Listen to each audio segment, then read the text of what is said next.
فإن كل محدثة بدعة وكل بدعة ضلالة وكل ضلالة في النار. Alhamdulillah, para jemaah yang dirahmati oleh Allah Subhanahu wa taala, kita bersyukur kepada Allah. Allah masih memberikan kepada kita kenikmatan, terutama nikmat iman, nikmat taufik, nikmat diberikan rahmat oleh Allah Subhanahu wa taala. Kita bisa hadir di jamaah salat subuh ini.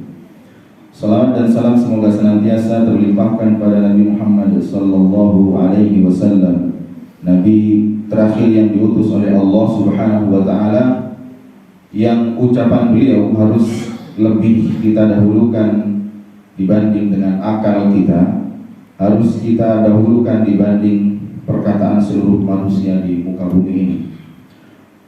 Para jemaah yang dirahmati Allah Subhanahu wa taala, kita sampai di surat Al-Asr. Surat Al-Asr, surat ke-103. Surat ini hanya terdiri dari 3 ayat. Yang pertama, Allah Subhanahu wa taala berfirman, wal asri, demi masa. Itu yang biasa terjemahan kita ngerti ya, yang biasa kita pahami. Demi masa itu adalah demi masa. Wal asri, demi waktu atau demi masa. Para ulama ketika menjelaskan ayat ini, al asri itu bukan waktu sebenarnya, tapi waktu asar. Waktu asar. Para ulama berpendapat tentang maknanya adalah waktu asar. Dan para ulama mengatakan bahwa Allah Subhanahu wa taala bersumpah dengan waktu asar ini karena waktu tersebut adalah ada sholat asar yang sangat penting. Ada sholat asar. Maka Allah berfirman wal asri, bersumpah dengan waktu asar. Karena sholat asar sangat penting. Bahkan Allah Subhanahu wa taala berfirman khusus untuk sholat asar. Dalam surat Al-Baqarah 238, Allah Subhanahu wa taala berfirman, "Hafidzu 'alas salawati was salatil wusta wa qumu lillahi qanitin." Peliharalah semua salatnya dan peliharalah salat wusta, berdirilah untuk Allah dalam salatmu dengan khusyuk. Salat wusta adalah salat asar. Bahkan Rasulullah sallallahu alaihi wasallam bersabda dalam hadis yang diriwayatkan oleh Imam Al-Bukhari, "Man taraka salatul asri faqad habita 'amaluhu." Man taraka salatal asri faqad habita 'amaluhu. Barang siapa meninggalkan salat asar dengan sengaja, terhapuslah seluruh amalannya. Dalam hadis yang lain, Rasulullah sallallahu alaihi wasallam juga bersabda tentang keutamaan salat asar. Kata Rasulullah sallallahu alaihi wasallam, "Man shallal bardaini dakhala al-jannah." Barang siapa yang mengerjakan salat di 2 waktu yang dingin, dia akan masuk surga. Waktu yang dingin di siang hari adalah waktu asar. Kemudian waktu yang dingin di malam hari adalah sholat subuh. Ini menunjukkan keutamaan berjamaah di masjid untuk 2 sholat tersebut. Begini para jamaah yang dirahmati Allah Subhanahu wa taala. Allah memberikan banyak keutamaan tentang sholat jamaah ini. 27 derajat lebih utama daripada sholat sendirian. Langkah-langkahnya itu bisa menghapuskan dosa, dan satu langkah yang lain meninggikan atau meningkatkan derajat kita. Kemudian seluruh langkah kita dalam hadis Muslim, langkah kita menuju ke masjid dihitung sedekah. Kemudian ketika kita menunggu iqamah, menunggu sholat jamaah didirikan, kita dihitung sebagai sholat sunnah walaupun kita nggak sholat sunnah. Itu banyak keutamaan tentang sholat jamaah. Tapi khusus untuk sholat asar dan sholat subuh ada keutamaan yang dilebihkan oleh Rasulullah Sallallahu Alaihi Wasallam. Dalam hadis yang lain, misalkan Rasulullah Sallallahu Alaihi Wasallam mengatakan bahwa barang siapa yang berangkat ke masjid di pagi dan di sore hari, maka Allah Subhanahu Wa Taala akan menyediakan hidangan jamuan di surga setiap kali dia berangkat ke masjid untuk sholat subuh dan sholat asar berjamaah. Karena 2 waktu ini paling banyak dilalaikan. Kalau subuh lalai dengan tidurnya, kalau sholat asar lalai dengan pekerjaan dunianya. Jadi dengan urusan-urusan kebun, urusan-urusan pekerjaan, atau banyak yang lalai untuk sholat asar berjamaah di masjid karena kesibukannya. Kemudian di ayat yang kedua, para jemaah yang dirahmati Allah Subhanahu wa taala, Allah berfirman, "Innal insana lafi khusrin." Sesungguhnya manusia berada dalam kerugian. Jadi ini setelah Allah bersumpah dengan waktu asar, kemudian Allah mengatakan innal insana lafi khusr. Al-insan di sini alif lamnya ini al-istighraqiyah, menunjukkan seluruh manusia pasti dalam keadaan kerugian. Jadi kerugian yang sangat besar. Jadi seluruh manusia yang ada di bumi ini seluruhnya berada dalam kerugian. Allah Subhanahu wa taala kemudian melanjutkan illalladzii, ada pengecualian, ada cara untuk atau agar menjadi manusia yang tidak merugi, karena sudah dicap seluruh manusia pasti merugi. Illalladzii, kecuali orang-orang yang amanu, yang beriman, Kata Rasulullah sallallahu alaihi wasallam, al-imanu bid'un wa sab'una aw bid'un wa sittuna syu'bah. Iman itu ada 70 lebih cabang keimanan. Fa afdaluha qaulun la ilaha illallah. Dan yang paling tinggi, yang paling afdal, paling puncak keimanan adalah la ilaha illallah. Artinya kalimat tauhid, beriman kepada Allah Subhanahu wa taala. Kalimat la ilaha illallah kalau ditimbang dengan seluruh langit dan bumi, itu akan lebih berat kalimat la ilaha illallah, karena beratnya keimanan seorang muslim. Dan ini tiket untuk masuk surga. Ketika seorang muslim sebanyak apapun dosa yang dia kerjakan, ketika di hatinya masih ada keimanan kepada Allah Subhanahu wa taala, akan masuk surga. Jadi keimanan ini jangan sampai dirusak dengan kesyirikan-kesyirikan, dengan kekufuran-kekufuran. Jadi yang pertama kata Allah, seluruh manusia itu rugi kecuali aman, orang-orang yang beriman. Wa amilus shalihat, dan orang yang mengerjakan kebaikan, beramal salih. Seluruh amal kebaikan, entah itu sholat, zakat, puasa, haji, sedekah, tersenyum kepada saudara, dan seluruh kebaikan-kebaikan yang lain, berzikir, membantu saudaranya.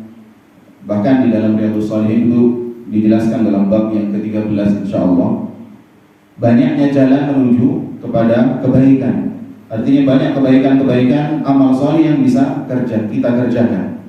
Entah itu tersenyum, memberikan minum, memberikan makan, kemudian berzikir kepada Allah Subhanahu wa taala. Bahkan Allah Subhanahu wa taala memberikan pahala ketika kita menahan diri untuk tidak berbuat jahat kepada saudara kita. Misalkan kita nih mau berbuat jahat kepada seseorang, mau mencela seseorang, kemudian kita menahan diri. Ya Allah, ya astagfirullah, saya enggak jadi. Astagfirullah, enggak jadi. Kemudian dia tutup mulut, kemudian dia diam. Itu diberikan pahala oleh Allah Subhanahu wa taala dan dihitung sebagai amal saleh. Bahkan Allah Subhanahu wa taala dalam hadis Bukhari, yang hadisnya itu sudah sangat terkenal, sangat masyhur, bahwa Allah Subhanahu wa taala membalas kebaikan seorang pelacur yang memberikan minum kepada anjing. Hadis dalam riwayat Bukhari. Wanita Bani Israel ketika dia berjalan, kemudian dia melihat ada anjing berputar-putar di sekitar sumur.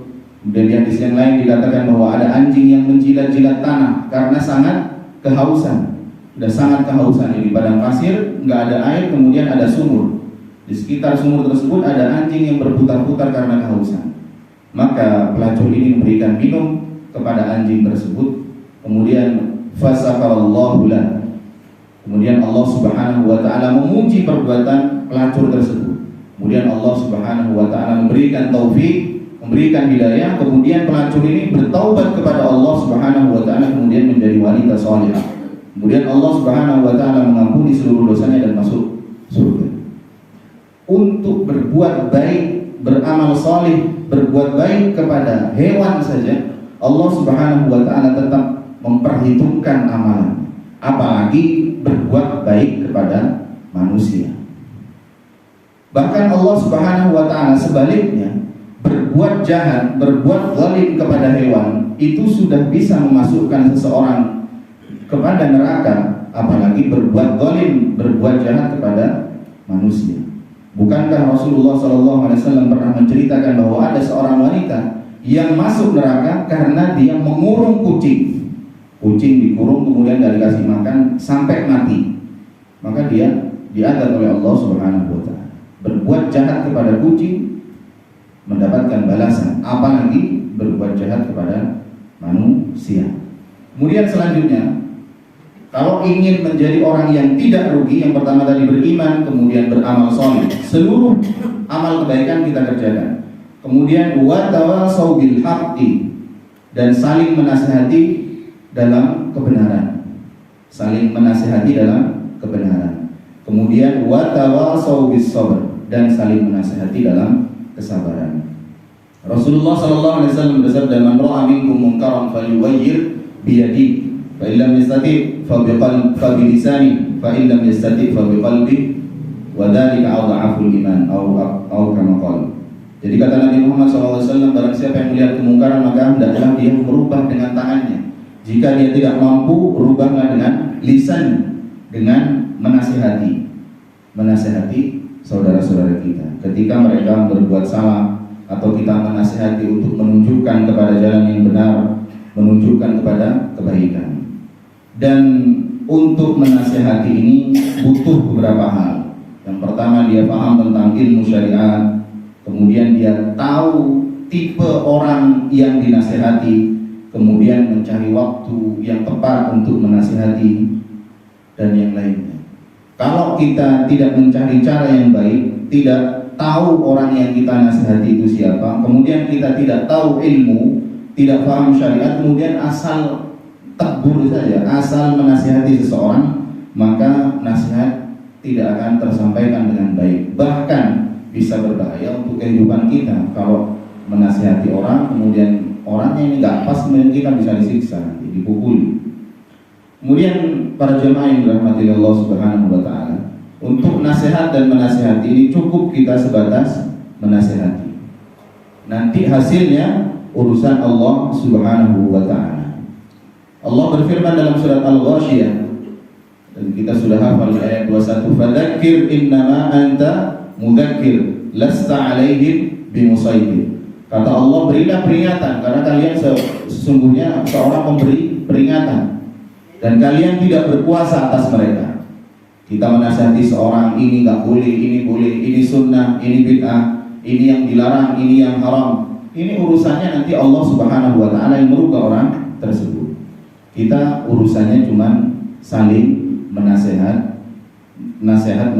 agar kita tidak termasuk orang yang merugi, para jemaah yang dirahmati oleh Allah Subhanahu wa taala. Dan harus bersabar ketika kita menasihati. Bukankah Nabi Nuh alaihissalam berdakwah berapa tahun? 950 tahun.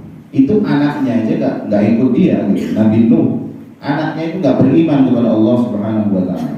Anaknya nggak patuh sama ayahnya. Padahal ayahnya sudah berdakwah 950 tahun. Apalagi kita, bukan nabi, bukan siapa-siapa. Kita orang yang banyak dosa. Jadi itu para jemaah yang dirahmati Allah Subhanahu wa taala, Allah mengatakan bahwa seluruh manusia itu pasti merugi kecuali orang-orang yang beriman, beramal saleh, saling menasihati dalam kebenaran dan saling menasihati di dalam kesabaran. Hadza wallahu a'lam bishawab. Mungkin itu yang bisa kami sampaikan, mudah-mudahan bisa bermanfaat terutama bagi yang berbicara. Kurang lebihnya mohon maaf. Assalamualaikum warahmatullahi wabarakatuh.